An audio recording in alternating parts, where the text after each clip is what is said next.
जगजननी माँ आदिशक्ती तुळजाभवानी।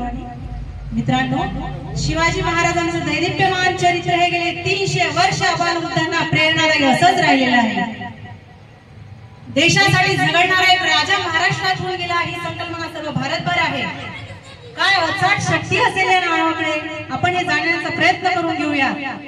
भारतीय सेनेच्या वेगवेगळ्या रेजिमेंट्स आहेत, जसं Gorkha regiment, Bihar regiment, Rajputana rifle आहे, पंजाब रेजिमेंट्स आहे, महाराष्ट्राची मराठा लाईफ इन्फेंटरी आहे। या सगळ्यांच्या एक एक रणगर्जना आहेत, युद्धघोष आहेत आणि ते सगळ्यांचे ऑफिशियल आहेत। जसं बिहार रेजिमेंटची रणगर्जना आहे, बोल बजरंगबली की जय। गोरखा रेजिमेंटची आहे, जय महाकाली गोरखाली आली। पंजाब रेजिमेंटची तुम्हाला सगळ्यांना माहित आहे, बोले सोनिहाल सत श्री अकाल। राजपुताना रायफलची आहे, बोले सोनिहाल सत श्री अकाल, पंजाबची आहे। आणि सगळ्यांच्या एक एक रणगर्जना ह्या ऑफिशियल आहे। कोणत्या ना कोणत्या देवी देवतांच्या नावावर ह्या रणगर्जना आहेत। गंमत पहा, फक्त आणि फक्त मराठा लाईफ इन्फेंटरीची रणगर्जना आहे, बोल छत्रपती शिवाजी महाराज की जय। एका माणसाच्या नावावर आहे। प्रत्येकाच्या रणगर्जना ह्या देवी देवतांच्या नावावर आहे आणि मराठा लाईफ इन्फेंटरीची रणगर्जना एका माणसाच्या नावावर आहे। किती अचाट शक्ती आहे या नावामध्ये। शिवाजी महाराजांच्या चरित्राची सुरुवातच एका नावातून होते, एका गुणातून होते। तो गुण म्हणजे विपरीत परिस्थितीत झुंजणे देण्याची ताकद। परिस्थिती कितीही कठीण असू दे, कितीही विपरीत असू दे, मी तिथे झुंज देण्यासाठी उभा आहे, या एका गुणातून महाराजांच्या चरित्राची सुरुवात होते। मित्रांनो, 650 वर्षाचा जुलमी अत्याचाराचा इतिहास उत्तर भारतामध्ये आहे। खाली महाराष्ट्र आणि दक्षिणेमध्ये 300 वर्षाची अमावस्या आहे। आणि आता कोणीच येणार नाही का? यातून आम्हाला कोणीच बाहेर काढणार नाही का?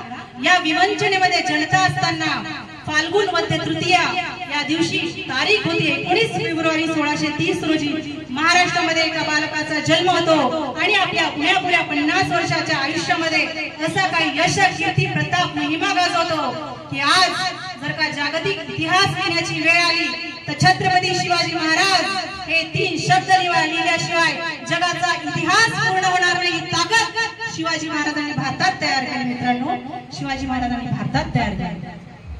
काय केलं असेल या मुलांनी? ज्याला कुणाला मोठं काम करायचं असतं त्याला पहिले माणसं गोळा करावी लागतात। लहान वयापासूनच आपल्या मित्रांना गोळा केलं जाते आणि वयाच्या 14व्या वर्षी महादेवाच्या पिंडीवर रक्त सांडून शपथ घेतली जाते की भारतामध्ये अधिराज्य गाजवणाऱ्या तमाम जुलमी सत्तांना मी इथून उकडून बाहेर काढेल आणि हिंदवी स्वराज्याची स्थापना करेल। वय वर्ष 14। आता प्रवासाला सुरुवात होते। मित्रांना गोळा करून फौज फाटा जमा केला जातो, शस्त्रांचा अभ्यास केला जातो, शास्त्रांचा अभ्यास केला जातो आणि आता फौज जमा होते, शस्त्र गोळा होतात आणि काहीतरी करून दाखवण्याची वेळ होते। ते टार्गेट नंबर 1 सल्तनते आदिलशाही। आदिलशाहीच्या प्रादेशिक बळकवण्यास सुरुवात होते, त्यांच्या बाजारपेठा बळकवण्यास सुरुवात होते। जेव्हा आदिलशाहीची ही गोष्ट लक्षात येते तेव्हा आदिलशाही आपला सगळ्यात मातब्बर सरदार खान अफजल मोहम्मद शाही या सुमारे 35,000 सैन्याने शिवाजी राजांवर धाडल्या जाते। अफजल खान येताना रस्त्यातून मंदिराला ओळखतो, तुळजापूर फोडतो, पंढरपूर फोडतो, तो शिवाजीच्या मेहुण्याला गिरफ्तार करतो। कशासाठी? हे सगळं कशासाठी? तर शिवाजी त्याच्या सह्याद्रीच्या गुफेतून बाहेर येईल, तो रणांगणावर येईल, तो रागवेल, चिडेल, तो माझ्यावर आक्रमण करेल, मग मी त्याला पाला पाचोळ्या समान चिरडून काढेल। हे अफजल खानाचं प्लॅनिंग होतं आणि ते बरोबर होतं। पण त्याला कल्पनाच नव्हती की त्याची गाठ कोणाच्या बुद्धिमत्तेशी होती। त्याची गाठ होती शिवाजी महाराजांच्या अचाट बुद्धिमत्तेसोबत। शिवाजी महाराजांनी प्रति हल्ला केला नाही किंवा प्रतिक्रिया दिली नाही किंवा साधं निषेधाचं पत्र सुद्धा पाठवलेलं नाही, एकदम शांत राहिले। आणि अफजल खान कन्फ्यूज झाला। आउट ऑफ कन्फ्युजन त्याने आपला वकील शिवाजी महाराजांकडे पाठवला। सुरुवातीपासून युद्धाची भाषा करणारा खान अचानक पत्र कैसा पाठवतो हे महाराजांनी हेरलं। 29 वर्षाच्या राजांनी हेरलं, ही तर आता मंत्र युद्धाची सुरुवात आहे। आणि मग राजांनी आपला डाव टाकला, आपला गोरिल्ला वारफेअर कूटनीतीचा डाव टाकला आणि अफजल खानाला त्यांनी गाफील ठेवण्याचा डाव टाकला। अफजल खानाला पत्र पाठवले, आप मेरे चाचा जान समान हो, आपकी ताकद तूफानी है, आपका अनुभव जबरदस्त है। तुम्ही मला भेटवायला वाई प्रांतात बोलत आहात पण तिकडे येण्यात माझी हिंमत नाही, तुम्ही जावळीत यावं आणि मला गिरफ्तार करावं। आणि अफजल खानाला जावळीत यावं लागलं। मित्रांनो, हा इतिहास आहे। इथे ज्याला कुणाला माहित आहे की जावळी हे प्रकरण काय आहे त्याला पुढचा सगळा खेळ समजला असेल. सुमारे पुण्यापासून 112 किलोमीटर अंतरावर महाबळेश्वर आणि तिथून फक्त 6 किलोमीटर अंतरावर शिवाजी महाराजांनी स्वतः बांधलेला एक भक्कम किल्ले प्रतापगड आहे, जो चहूबाजूने जावळीच्या जंगलांनी वेढलेला आहे, सह्याद्रीच्या पर्वतांनी वेढलेला आहे. कोणत्याही दिशेने तो युद्धभूमी नव्हता, तिथे खानाला बोलवलं. राजे अर्धी लढाई इथेच जिंकलेले होते. भेटीचा दिवस ठरतो मार्गशीर्ष सप्तमी 10 नोव्हेंबर 1959 रोजी भेट ठरते. दुपारनंतर दोघे एकमेकांना भेटणार असतात. राजांना अफजल खानाचा स्वभाव माहित होता. तो पराक्रमी होता, तो नुसताच पराक्रमी नव्हता मित्रांनो, तो क्रूर कपटी गजाब कारस्थानी होता. महाराज पूर्णपणे सावध होते. पहा महाराजांचं अलर्टनेस पहा. महाराजांनी भेटीला जाण्यापूर्वी अंगात चिलखत लोखंडाचं चिलखत घातलेलं होतं. त्यावर आपला नेहमीचा अंगरखा चढवला होता. डोक्यावर जिरेटोप आणि त्यावर मंदिर चढवला होता. डाव्या हातात मध्ये 2 अंगठ्या, तर्जनी आणि करंगळीमध्ये 2 अंगठ्या, वरून दिसायला ह्या अंगठ्या, पण मेकॅनिकल इंजिनिअरिंगचा एक प्रताप होता. एक 3 इंचाची लोखंडाची प्लेट आणि त्याला वाघांच्या नखांसारखी दिसणारी 3 लोखंडाची नखे जोडलेली होती. असा पेहराव करून महाराज निघाले होते. महाराजांना बघून अफजल खान उभा राहतो आणि म्हणतो, आओ शिवा हमें गले तो लगाओ. शिवाजी जिजाऊंचा सुपुत्र स्वराज्य तो आता एकाच विळख्यात अंगात घेणार होता. महाराजांनी हलगच त्याला आलिंगन दिलं आणि काही कळायच्या आत अफजल खानाने दोन्ही बाजूंची का मारून महाराजांचं मस्तक आपल्या डाव्या बगलेत दाबलं. काही कळायच्या आत महाराजांना काही जमत नव्हतं, काही सुचत नव्हतं. त्या क्षणी अफजल खानाने आपलं खंजीर उपसलं आणि खास एक वार महाराजांच्या डाव्या बगलेत केला. अब ये सारा मामला खत्म, ये सीमा खत्म, इसके सारे मुल्क मेरे, ये सारा मुल्क मेरा, इसके सारे किले मेरे. मैं अब बीजापुर जाऊंगा, मेरी सरफराजी मेरी जय जयकार, मैं बुलंद मकार, अफजल खा अफजल खा अफजल खा. अशी काहीसे स्वप्न तो रंगवत असेल, पण त्याला जाणवलं काहीच झालं नाही. ते खंजीर फक्त खरखरलं आणि दुसरा वार करण्यासाठी त्यांनी कदाचित खंजीर उपसलं असेल, पण दुसरा वार करू देण्याइतपत राजे मूर्ख नव्हते. ज्या क्षणी अफजल खानाने त्यांचं मस्तक जाळलं, त्या क्षणी राजांनी आपला डावा हात मोकळा करून घेतला आणि आपल्या डाव्या हातामध्ये घातलेली वाघनखे त्याचा जबरदस्त असा एक आघात अफजल खानाच्या पोटात केला. अफजल खानाचं पोट फाडलं, रक्ताची पिचकारी उडाली, त्याची पकड काहीशी वेगळी झाली. दुसऱ्या क्षणी महाराजांनी आपली तलवार उपसली आणि जबरदस्त असा एक आघात अफजल खानाच्या पोटात केला.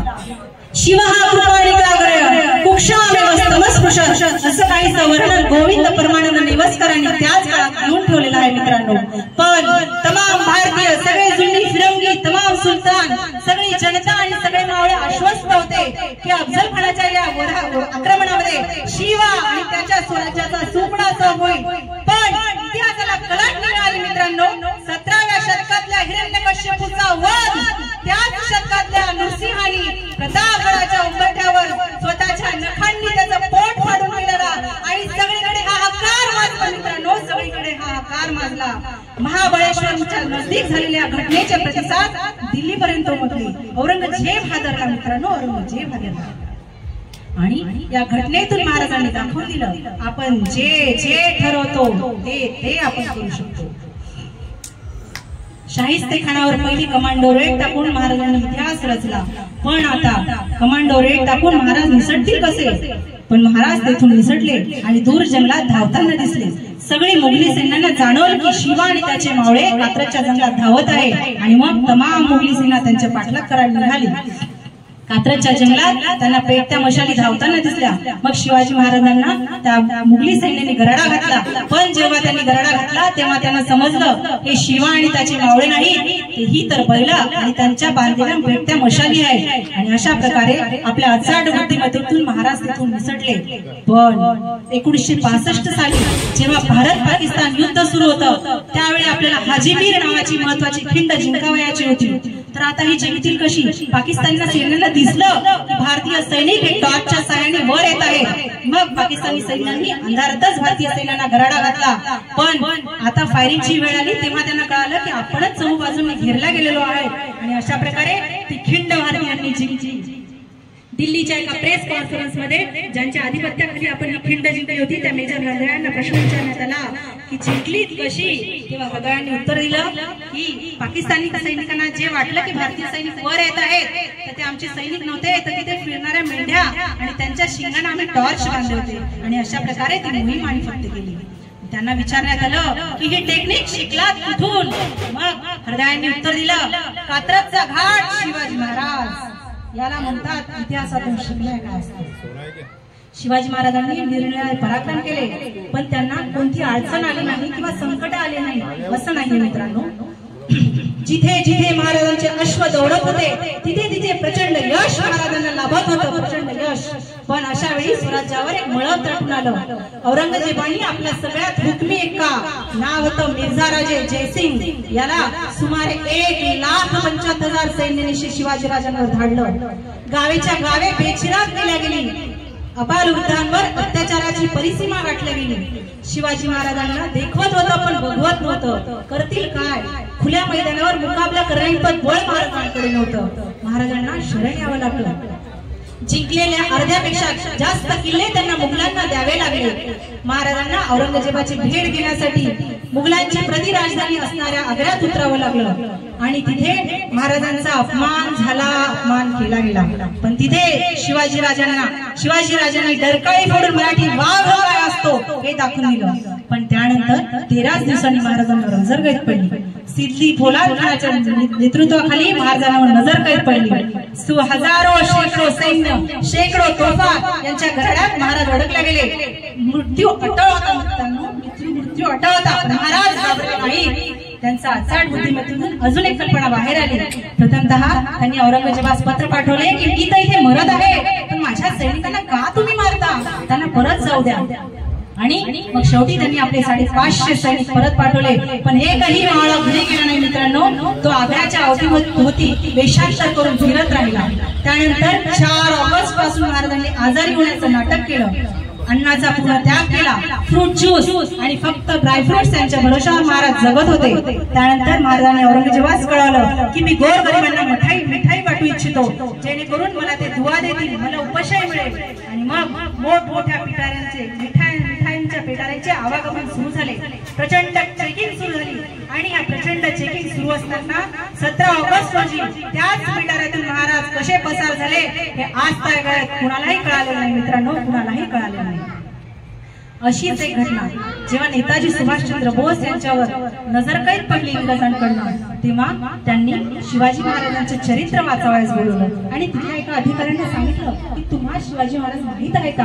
त्यांना ते वाचून दाखवलं आणि आपल्या पुतण्याला सांगितलं की तुम्ही रोज गाडी घेऊन रेल्वे स्टेशन पर्यंत जायचं. कुणी विचारलं तर सांगायचं की गाडी शिकत आहे, दिवसा मला वेळ नसतो. आणि मग त्यांनीही अन्नाचा त्याग केला. रोज जेवणाचं ताट बाहेर यायला लागलं आणि अशा परिस्थितीत एक दिवस नेताजी सुभाषचंद्र बोस वेषांतर करून त्याच गाडीतून रेल्वे स्टेशन पर्यंत गेले आणि तेथून कसे पसार झाले इंग्रजांना सुद्धा कळले नाही मित्रांनो. वयाच्या 14व्या वर्षी शपथ घेतली जाते आणि पुढे 30 वर्ष ध्येय गाठले जातं आणि वयाच्या 44व्या वर्षी एक हिंदू सम्राट छत्रपती सिंहासनाधीश्वर होतो. ही किती अद्वितीय अविकल्पनीय कल्पना आहे मित्रांनो, तुम्ही विचार करा. महाराजांच्या मृत्यूनंतर प्रथमतः औरंगजेब महाराष्ट्रात युद्धासाठी उतरला. त्या अगोदर शहेनशाह कधीही खाली उतरलेला नव्हता. पण महाराजांच्या मृत्यूनंतर त्यांचं कोळपोर राजे संभाजी हे 9 वर्ष लढत राहिले. 9 वर्ष त्यांनी आपली तलवार तळपती ठेवली पण त्यांची औरंगजेबाकडून निर्घुण हत्या झाली. त्यानंतर राजाराम महाराज तळपले पण त्यांचाही मृत्यू झाला. त्यानंतर ताराबाई महाराणी तळपल्या. गेली 25 वर्ष औरंगजेब महाराष्ट्रात धूप पडला होता पण तो जिंकू तर शकलाच नाही. पण त्याची कबर आपण महाराष्ट्रात गाडली. ही ताकद शिवाजी महाराजांनी सामान्य माणसांमध्ये काढली मित्रांनो, सामान्य माणसांमध्ये तयार केली. आणि आता मला असं वाटतं सरते शेवटी आपण शिवाजी महाराजांचा एक त्रिवार जय जयकार करूयात. त्यासाठी मला असं वाटतं प्रत्येकाने उभं राहिलं तर फार बरं होईल आणि त्रिवार जय जयकार करून मी इथेच थांबते.